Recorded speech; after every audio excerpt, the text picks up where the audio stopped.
Active insufficiency पहले तो उन मसल्स के लिए जो कम से कम एक से ज्यादा जॉइंट को क्रॉस करते हैं। पहले तो एक्टिव और पैसिव दोनों मसल्स की इनसफिशिएंसीज हैं। तो मैं इनसफिशिएंसी से मुराद ये उनकी एक नेगेटिव कैरेक्टरिस्टिक है। ये मसल की इनसफिशिएंसी है, जो मसल की एक कोताही, एक मसल की कमी है basically.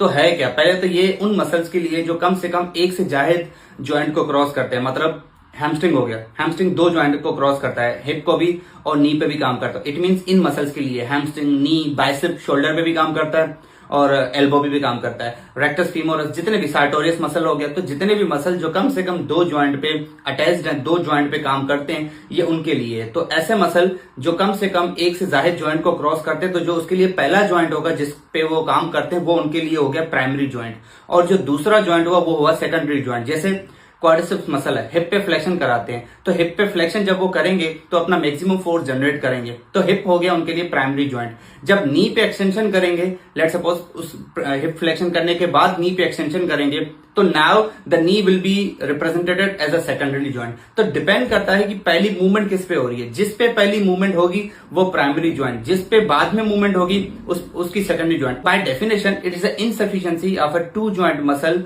not able to generate a maximum force at secondary joint। मतलब ऐसा जो टू जॉइंट मसल जो प्राइमरी जॉइंट पे मैक्सिमम शॉर्टेंड हो जाता है, मैक्सिमम कॉन्ट्रैक्शन करता है, मैक्सिमम पावर फोर्स जनरेट करता है, जब उसी जॉइंट उसी फोर्स को सस्टेन रखते हुए जब उससे सेकेंडरी जॉइंट पे आप बोलते हो कि अब पावर जनरेट करके दिखाओ, now that muscle is enable, that muscle is unable and incapable to generate the force at secondary joint is called active insufficiency।